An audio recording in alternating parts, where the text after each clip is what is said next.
پیسے خرچ کرتے ہو، اسی پیسوں سے آپ کسی غریب کی مدد کیوں نہیں کرتے؟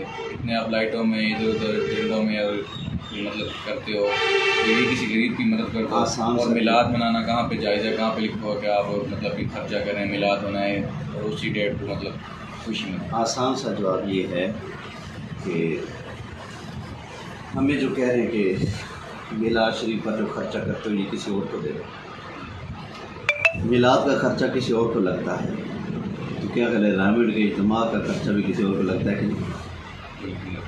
وہ بھی تو حق بنتا ہے نا کسی اور کو دے دیں۔ جتنا خرچہ رامڈ میں اجتماع کرنے پر ہوتا ہے وہ بھی تو کسی کو دیا جا سکتا ہے، وہ کدھر لگاتے ہیں؟ اور پھر ہمیں کہتے ہیں میلاد کہاں لکھا ہے، رائیونڈ کا اجتماع کہاں لکھا ہے؟ اس کی کیا دلیل ہے؟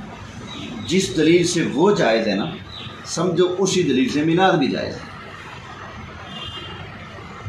باقی میلاد کہاں لکھا ہے؟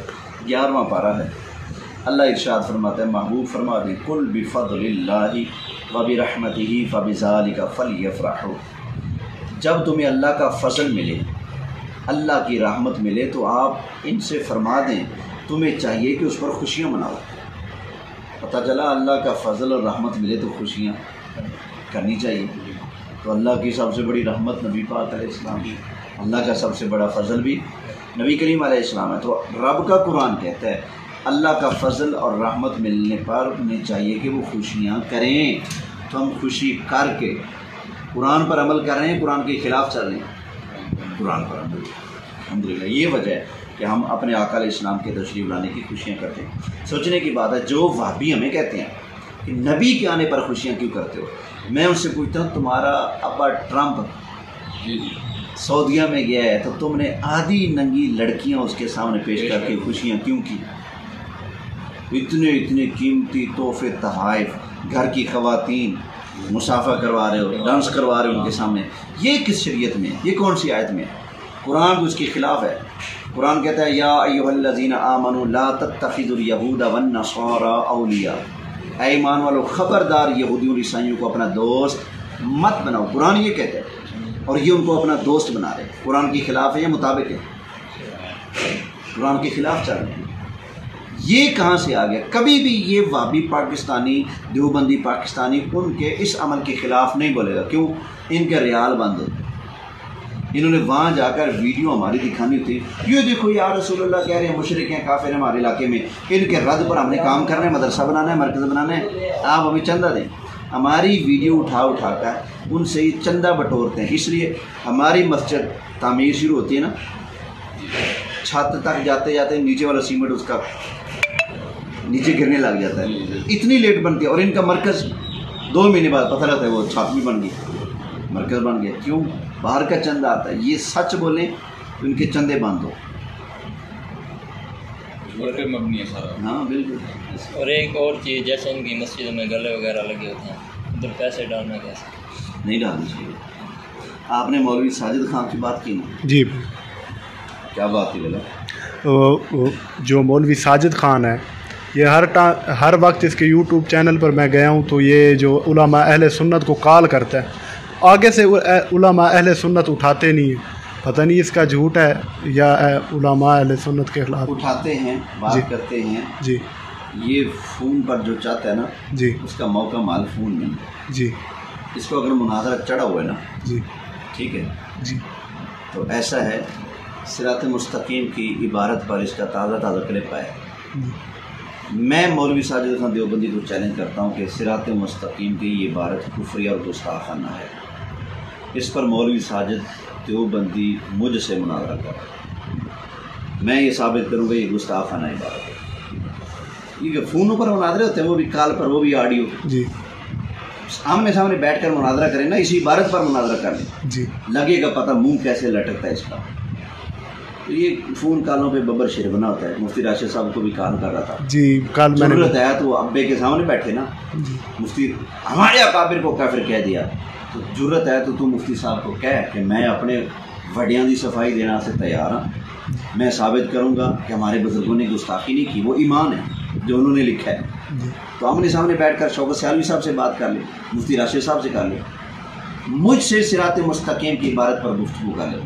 یہ کہہ رہا تھا ان کے پاس تو فارسی والا حوالہ ہی نہیں، یہاں دیکھنا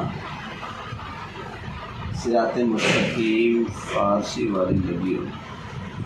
یہ کہہ رہا تھا صراط مستقیم فارسی ان کو کبھی نظر بھی نہیں آئی ہوگی. صراط مستقیم فارسی والی مولوی ساجد کہہ رہا تھا کہ یہ تو تمہارے پاس ہوتی نہیں، دیکھی بھی نہیں ہوگی کسی نے. یہ فارسی والی مکتبہ سلفیہ کی چھپی ہوئی صفحہ نمبر 86 پر وہ بات موجود ہے. اس میں صاف صاف لکھا ہوا ہے کہ نبی پاک صلی اللہ علیہ وآلہ وسلم کا جو خیال ہے نماز کے اندر، یہ بیل اور گدھے کے خیال سے معاذ اللہ استغفر اللہ بدتر ہے، بچندین مرتبہ بدتر از استغراق در صورت گاؤ خر. خر کہتے ہیں گدھے کو، گاؤ کہتے ہیں بیل کو، ٹھیک ہے نا. نبی کریم علیہ السلام یا بزرگوں کی طرف خیال کو نماز کے اندر خیال چلا جائے ادھر تو کیا ہے، کہتا ہے کہ بچندی مرتبہ بدتر از استغراق در صورت گاؤ خر، بیل اور گدھے کے صورت کے اندر ڈوب جانے سے بھی زیادہ بدتر ہے نبی کا خیال نماز کے اندر. یہ فارسی والی کے اندر یہ الفاظ موجود ہیں. وہ کوڈو ڈرامے کر رہا ہے کہ عبارت ہے ہی نہیں، یہ یوں ہے تو یوں ہے. پہلے جھوٹ بولتا ہے تھانوی کی طرح کہ یہ تو ایسا تو ہے ہی نہیں، پھر بعد میں اس کی تعویلیں کر رہا ہوتا ہے، اس کا مطلب یہ ہے، اس کا مطلب یہ ہے. بندہ پوچھے بے ایمان نہ، اگر عبارت ہے ہی نہیں پھر تعویلیں کیوں کر رہا ہے؟ پہلے آتے جھوٹ بولیں گے ایسا نہیں ہے، یہ خیانت ہے، یہ بددیانتی ہے، ایسے الفاظ نہیں ہیں. یہ دیکھیں یہ فارسی والی، اردو والے بھی ہمارے پاس موجود ہے، وہ میں دکھا سکتا ہوں. تو مولوی ساجد کوڈو کو میں کہوں گا کہ آپ نے اس عبارت کی تائید میں کلپ لگایا ہے. آپ ثابت کریں گے یہ عبارت ایمان ہے، میں ثابت کروں گا یہ عبارت کفری اور گستاخانہ ہے. فقیر مناظرہ کرنے کے لیے تیار ہے. وہ آپ سے پوچھا تھا، ایک آخری بات ہے کہ یہ اس کو بھائی کو تھوڑا بتا دیں کہ ان کی کفریات کیا ہیں. ایک تو یہ کفر ہے، یہ دیوبندیوں وہابیوں کا سانجا کفر ہے، ٹھیک ہے، دونوں اس کو مانتے ہیں. ان کا عقیدہ ہے نماز کے اندر نبی پاک علیہ السلام کا خیال اگر ادب کے ساتھ آ گیا نماز نہیں، ٹھیک ہے. اور دوسرا نماز نہیں ہوگی اور شرک بن جائے گی یہ نماز، ٹھیک ہے نا، شرک کی طرف کھینچ کر لے جائے گی. اور بیل اور گدھے کے خیال سے زیادہ برا خیال ہے، بدتر ہے سرکار کا خیال معاذ اللہ نماز کے اندر، ٹھیک ہے. میں صرف اتنا پوچھوں گا اس کوڈو سے، جب یہ میرے سامنے بیٹھے گا تو نماز کے اندر السلام علیکہ ایھا النبی پڑھتا ہے، وہ سرکار کی تعظیم کے لیے پڑھتا ہے یا توہین کے لیے پڑھتا ہے؟ تعظیم کے لیے پڑھتا ہے. سلام پڑھنا تعظیم ہے، تو میں پوچھتا ہوں نماز کے اندر تعظیم تو بھی کرتا ہے، تو پھر تیرا فتویٰ ہے نماز کے اندر رسول اللہ کی تعظیم اگر ہوگی تو گدھے کے خیال سے زیادہ برا کام ہے. یہ نماز نہیں ہوگی، شرک کی طرف لے کر چلی جائے گی. تو پھر بچے نمازیں تو تیری بھی نہیں بچی، بے ایمان تو خود بن گیا، مشرک تو خود بن گیا. باقی باتیں جب ہوں گی جب یہ سامنے بیٹھے گا. یہ ان کا عقیدہ ہے کفریہ. اور دوسرا ان کی کتاب ہے حفظ الایمان اشرف علی تھانوی کی. اس کی عبارت کا خلاصہ یہ ہے، کہتے ہیں جیسا علم غیب رسول اللہ کے پاس ہے، اس میں رسول اللہ کا کیا خاصہ ہے؟ ایسا علم غیب تو زید، بکر، عمر، بلکہ ہر بچے، پاگل، تمام جانور و حیوانات پاگلوں کے پاس، سب کے پاس اتنا علم ہے جتنا رسول کے پاس ایسا علم غیب. تو یہ رسول اللہ کے علم شریف کو بچوں، پاگلوں، چپایوں، جانوروں کے ساتھ ملا دینا، یہ رسول اللہ کے علم شریف کی توہین ہے کہ نہیں؟ جی توہین ہے، یہ گستاخی ہے. پھر ان کا عقیدہ ہے تقویت الایمان میں کہ رسول کے چاہنے سے کچھ نہیں ہوتا. تقویت الایمان میں ان کا عقیدہ لکھا ہوا ہے نبی کریم صلی اللہ علیہ وآلہ وسلم کا ادب بڑے بھائی جتنا کرنا ہے. رسول اللہ صلی اللہ علیہ وسلم کا ادب ان کے بقول بڑے بھائی کے جتنا کرنا ہے. یہ ان کا عقیدہ ہے، حضور ہمارے بڑے بھائی، ہم چھوٹے بھائی، ادب بڑے بھائی جتنا کرنا ہے. تو یہ ان کے عقائد ہیں جو کفریہ ہیں. ان کے نزدیک رسول اللہ کے بعد کوئی اگر نیا نبی آ جائے تو کوئی فرق نہیں پڑتا اس سے ختم نبوت پر، کوئی حرف نہیں آتا، کوئی فرق نہیں پڑتا. یہ عقیدے ہیں دیوبندیوں اور وہابیوں کے۔ یہ جو ایک اور سوال ہے کہ مطلب جیسے بندہ جاتا ہے عمرہ کرنے کے لیے تمام امام صاحب ہیں، اگر ان کے پیچھے بندہ نماز نہ پڑھے تو مطلب یہ صحیح ہے یا غلط ہے؟ بندے کا دل نہیں مانتا۔ اس میں پہلی گزارش یہ ہے کہ آپ کے پاس کیا دلیل ہے کہ وہ دیوبندی ہے؟ وہ عربی ہیں، یہ عجمی ہیں، ان کی گستاخیاں اردو میں، وہ عربی ہیں، ان کو اردو آتی نہیں، ان کا گند ان کے کھاتے میں کیسے ڈالیں گے؟ وہ ان کا جو سب سے بڑا بھاگنا دیوبندی ہے، کہتے ہیں کہ تقی عثمانی ہے۔ اس سے کسی نے پوچھا کہ آپ یزید کے بارے میں مطلب کیا خیال ہے، کیا جی، اس نے کہا مجھے یزید کے بارے میں کچھ نہیں پتا، مجھ سے میرے بارے میں اس کا مطلب ہے کہ یزید نے کچھ نہ کہو، یزید کی سائڈ لیتے ہیں یہ۔ پھر یہ کہتے ہیں کہ جب بھی ہمارا جو یہ مولانا تقی عثمانی ہیں، ہمارے اتنے بڑے فنکار ہیں جو بھی ہیں، یہ جب جاتے ہیں تو امام کعبہ جو ہے وہ اپنی جگہ لیتا ہے، کہتا ہے میں آپ کے پیچھے مطلب موجود بنوں گا اور آپ امام ہوں گے، آپ جماعت۔ اللہ اکبر۔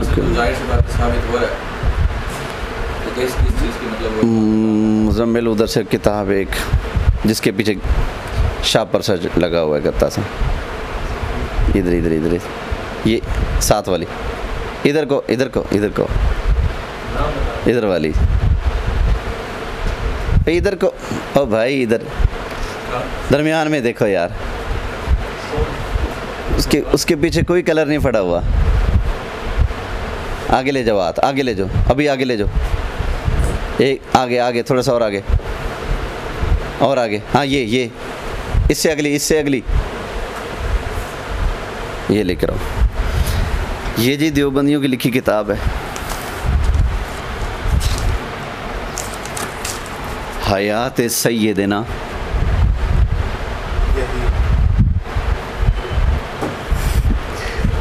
کتنے حیران ہوئے، حیات لکھی ہوئی ہے سیدنا یزید پر، کتنے حیران ہوئے، تعجب میں پڑ گیا نا۔ وہی نا، میں آپ کی حالت دیکھ کر حیران ہو رہا ہوں۔ یہ غصے اور اہل بیت پاک کی غیرت کی وجہ سے یہ بھائی کی آنکھوں میں آنسو آنے لگ گئے ہیں۔ کیا یزید کا نعرہ لگانا یہ حضرت امام حسین کی دشمنی ہے کہ نہیں؟ آج جو کہے پاکستان میں رہ کر کے انڈیا زندہ باد، وہ کس کا ہے؟ انڈیا کا، اور پاکستان کا کیا ہوا؟ غدار ہوا۔ تو جو کلمہ شریف پڑھ کر یزید زندہ باد کہے، وہ نبی پاک کی آل کا، اولاد کا، اہل بیت کا، امام حسن پاک کا کیا ہوا؟ غدار ہوا نا۔ ہاں جی، یہ جو لال مسجد والا ہے نا، اس کا باپ تھا وہاں پر پہلے، اسلام آباد پنڈی والا، اس نے یزید کے بارے میں لکھا ہے۔ یہ محمد عبداللہ خطیب، مرکزی جامع مسجد اسلام آباد، یہ لال مسجد والے کا ابا، ٹھیک ہے۔ وہ کہہ رہا ہے کہ جس نے یہ کتاب لکھی اس کے بارے میں کہتا ہے آج ہی وہ کتاب دیکھی تو آج ہی شیخ القرآن سے بات کی، دیوبندیوں کا مولوی تھا ایک شیخ القرآن، حیات سیدنا یزید ان کو بھی ابھی تک نہیں ملی، تبصرہ اور رائے کی درخواست بھی کی، انہوں نے قبول فرما لیا۔ ویسے وہ بھی حضرت امیر یزید کے بارے میں وہی عقیدہ رکھتے ہیں جو ہمارا ہے۔ یہ پنڈی کا ایک دیوبندی دوسرے پنڈی کے دیوبندی کے بارے میں کہہ رہے کہ ہمارا دوسرا علامہ بھی یزید کے بارے میں وہی عقیدہ رکھتا ہے جو ہمارا ہے، ٹھیک ہے نا۔ لیکن وہ بھی میری ہی طرح برملا اظہار باوجود نہیں کرتے۔ کئی وجوہات ہیں جس وجہ سے یزید کی محبت کا برملا اظہار نہیں کر سکتے۔ آگے کہتا ہے یہ مجبوری نامعلوم ہماری کب تک چلے گی، یعنی کہ دیوبندی یزید کی محبت میں اندر سے تڑپ رہے ہیں، لیکن مجبوری ہے کہ عوام لتر مارے گی۔ کہتا ہے کہ یہ مجبوری ہماری نہ جانے کب تک چلے گی، کوئی آنے والا نہیں ہے ورنہ دستی کتاب مزید منگواتا۔ کہتا کوئی کراچی سے آنے والا نہیں ہے ورنہ میں کتابیں اور منگواتا، ٹھیک ہے جی۔ یہ جی دیوبندیوں کا جامعہ ہے کراچی کے اندر، وہاں کے مولوی صاحب تھے ابو الحسین محمد عظیم الدین صدیقی، ان کی لکھی ہوئی کتاب ہے حیات سیدنا یزید۔ یہ فاضل ہیں جامعۃ العلوم الاسلامیہ، علامہ بنوری ٹاؤن کراچی، جامعہ بنوریہ جو ان کا بڑا مدرسہ ہے کراچی میں، یہ اس کا فاضل ہے، ٹھیک ہے۔ یہ آپ اپنی آنکھوں سے بے شک پڑھ لیں۔ کہتے ہیں یزید کے بارے میں ہماری مجبوری پتہ نہیں کب تک چلے گی، کب ہم اعلانیہ کہیں گے کہیں یزید بڑی شے تھا ہیں۔ یہ ان کا چپ رہنا اس بات کی دلیل ہے کہ یزید اچھا بندہ نہیں تھا، اس لیے تو اعلانیہ اس کی سائڈ نہیں لے سکتے۔ یہ جو کوٹ پینٹ والا ہے تو انڈیا کا ہی ذاکر نائک، وہ اس سے کسی نے پوچھا، وہ کہتا ہے کہ جو کربلا کی جنگ ہے نا، یہ دو شہزادوں کی جنگ ہے۔ بالکل بکواس ہے۔ کہاں وہ بھی بالکل بالکل جی، کہاں مولا حسین جنتی جوانوں کا سردار، کہاں یزید زانی کبابی شرابی فسادی ہیں، کہاں وہ لعنتوں کا حقدار، اور کہاں حضرت امام حسن جنت کے شہزادے۔ وہ اسی لیے مطلب کسی نے کہا تھا، ویڈیو کلپ تھا، وہ کہہ رہے ہیں کہ میں تو اپنے کتے کا نام بھی یزید نہ رکھوں، کیونکہ بندہ کبھی نہ کبھی اسے بھی بندہ پیار سے بلا لیتا ہے۔ ہاں بالکل جی، ایسی ہم تو نہیں رکھیں گے۔ یہ ڈاکٹر ذاکر نائک جی، یہ بہت مسلمانوں کو یعنی کہ کافروں کو کلمے پڑھا، جو بندے یعنی کہ اس کے ہاتھ، خلاصہ یہ ہے کہ آسمان سے گرا کھجور میں، بس جو اس کے ہاتھ پر مسلمان ہوتے ہیں کیا وہ مسلمان ہو جائے؟ اگر ذاکر نائک والے عقیدے پر رہے تو بے ایمان کے بے ایمان ہی رہے، ٹھیک ہے نا۔ بات پہ مطلب ایک اور میں سوال پوچھنا ہے، اور مطلب جیسے بندہ غصے میں جس طرح کہ آپ نے مجھے دکھایا اور بلایا، تو کہتے ہیں کہ جو بھی کلمہ گو ہے اسے آپ کافی نہیں کہہ سکتے، یہ بات غلط ہے۔ تو جیسے غصے میں شیعہ حضرات جو ناول گستاخی کرتے ہیں اور یہ جو بنی والی، تو مطلب بندہ انہیں کہہ دیتے میں تو مغل سے کہہ رہا ہوں تم بہت کافر میرے، یہ بات بالکل غلط ہے کہ وہ کہتے ہیں کہ تم کسی کلمہ گو مطلب کافی نہیں کہہ سکتے۔ کلمہ گو جب تک کفر نہ کرے کافر نہیں کہیں گے، جب کفر کرے گا تو پھر اس کو کافر کہنا ضروری ہے۔ جب بندہ کفر کرتا ہے تو کافر ہوتا ہے کہ نہیں جی؟ تو پھر کافروں کو کافر کہنا اللہ کی سنت ہے، قل یا ایھا الکافرون، سمجھ آ گئی نا، کافر کہا جائے گا۔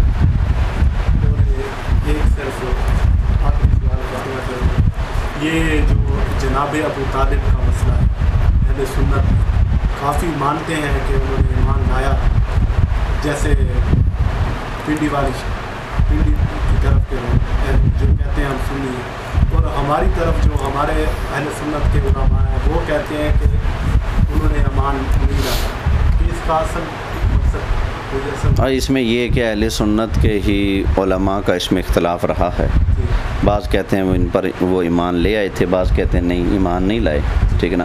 ہمارے پاس ان کے ایمان لانے کی کوئی پختہ دلیل نہیں ہے، ٹھیک ہے، ہمارے پاس کوئی ثبوت نہیں ہے، کوئی پروف نہیں ہے جس وجہ سے ہم دعویٰ کر سکے کہ وہ ایمان لائے۔ ہمیں گلہ ہے ان لوگوں سے جو یہ کہتے ہیں کہ جو ابو طالب کو کہ ایمان کا قائل نہیں، وہ حرامی ہے، وہ کافر ہے، وہ بے ادب ہے، وہ بے ایمان ہے، یوں تو پھر آدھی سے زیادہ امت جاتی ہے اگر یہ بات مان لی جائے، ٹھیک ہے نا۔ اس بات سے ہم اختلاف کریں گے۔ ویسے جو بندہ ایمان ابو طالب کا قائل ہوتا رہے، ہمیں اس سے کوئی مسئلہ نہیں، ہمیں مسئلہ اس شدت کی وجہ سے، ایک تو تمہارے پاس دلیل کوئی نہیں، ٹھیک ہے، اور دوسرا جو اس مسئلے کو نہیں مان رہے تم ان کو کافر بے ایمان کہہ رہے ہو۔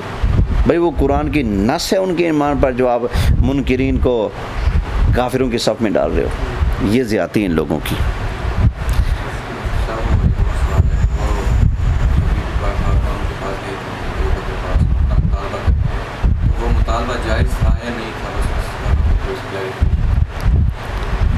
اللہ اکبر۔ یہ بھی مطلب ویڈیوز وغیرہ میں نے سنا، یہ اس کے کوئی ویڈیوز آتی ہیں۔ میں یہ کہتا ہوں کہ سیدہ پاک حضرت ابوبکر صدیق کی خدمت میں گئی نہیں ہے، بس رولا مکہ۔ بخاری شریف کے اندر الفاظ ہیں ارسلت، آپ نے نمائندہ بھیجا، ٹھیک ہے نا۔ کہیں آیا بھی پڑا ہے کہ آپ خود گئیں، لیکن میری عقل نہیں مانتی کہ ایک زمین کے ٹکڑے کے لیے سیدہ پاک گھر سے نکلیں، اور شیعوں کے بقول تو دربار سے دھکے دیے جائیں۔ آپ کا لقب ہے سیدہ پاک کا زہرا بطول۔ بطول کسے کہتے ہیں؟ جس کا دنیا سے کوئی واسطہ ہی نہ ہو، جس کے دل میں دنیا نہ ہو، رب ہو، رب کا محبوب ہو، ٹھیک ہے نا، جو دنیا سے بالکل کنارہ کش ہو، اس کو کہتے ہیں بطول۔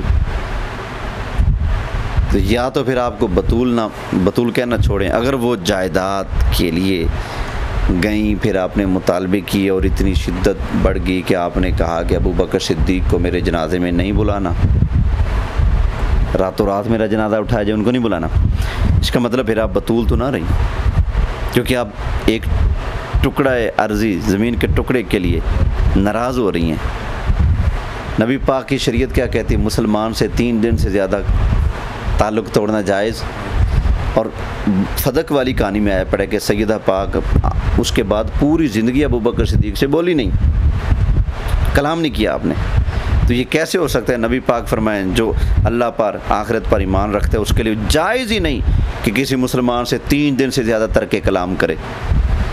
فدق والی کہانی مان لی جائے تو سمجھ ہی آتا ہے کہ سیدہ پاک نے خود اپنے ابا جان کے اس فرمان کی خلاف ورزی کی اور تا حیات ابو بکر صدیق سے بولنا ہی بند کر دیا، حتیٰ کہ اتنی نفرت ہوگی معاذ اللہ کہ جنازے میں بھی نہ آنے دیا، کہا کہ جنازہ بھی راتوں رات۔ تو یہ بنائی ہوئی کہانیاں ہیں۔ ہمارے استاد صاحب رحمۃ اللہ علیہ فرمایا کرتے تھے کہ فدق کی جو کہانی ہے 90% جھوٹ ہے۔